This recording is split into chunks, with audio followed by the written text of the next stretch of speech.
काफ़ी समय पहले एक राजा ऐसे थे जिन्होंने अपने लोगों को यह कहकर रखा था कि अगर वो किसी की तारीफ में वाह कह दे तो उस व्यक्ति को इनाम में 1000 सोना मोहर दे दी जाए।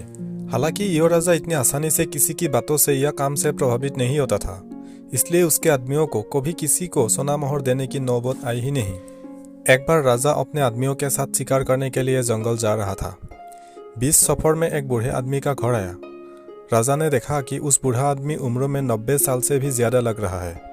उसके हाथ पैर कांप रहे हैं, फिर भी वो बड़ी मेहनत से एक फल देने वाला पेड़ का पौधा अपने घर के बगीचे में लगा रहा था।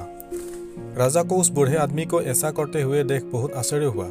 राजा का सोचना था कि बूढ़ा जो फल का पौधा लगा रहा है उसे अच्छी तरह से बड़े होकर फल देने में कम से कम 10 साल लग जाएंगे। बूढ़े आदमी की हालत देखकर लगता था कि वो शायद ही 1-2 साल और निकल पाएगा। फिर बूढ़ा आदमी क्यों इतनी मेहनत और तकलीफ उठा रहा है। राजा अपने आदमियों के साथ उन्हें के पास पहुंचा और उसने यही प्रश्न बूढ़े से किया तो बूढ़े ने कहा, महाराज, अगर यही सोच मेरे दादा परदादा रखते तो आप मेरे बगीचे में इन कोई पेड़ों को जो वो मेरी उम्र के थे तब लगा कर गए थे शायद यहाँ नहीं देख पाते और ना ही मुझे उनसे फल खाने के लिए मिलते। राजा ने जैसे ही बूढ़े आदमी के विचार सुने तो उसके मुंह से वाह निकल गया।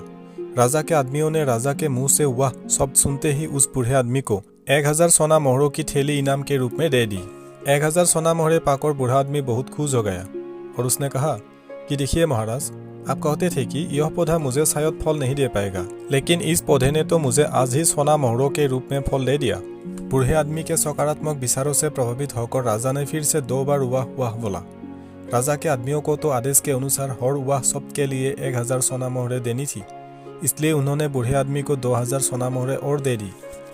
फिर से इतनी सारी सोना मोहरे पाकर बूढ़े आदमी ने खुशी से कहा कि महाराज, मैंने तो सिर्फ सुना था कि कुछ राजा दयालु और बड़े दिल वाले होते हैं, लेकिन मेरी इतनी उम्र हो गई फिर भी कभी देखा नहीं था, लेकिन आज पहली बार आपको देखा तो उस बात पर विश्वास हो गया। राजा के मुंह से अपनी तारीफ सुनकर लगातार 3 बार वाह वाह वाह निकल गया और बूढ़े आदमी को 3000 सोना मोहरे और मिल गई। यह कहानी हमें सिखाती है कि हर काम सिर्फ अपने मतलब के लिए नहीं करना चाहिए। जब हम कोई काम निस्वार्थ भाव से करते हैं या दूसरों का भला करने के लिए करते हैं तो उसका फल भी हमें जरूर और जल्दी मिलता है।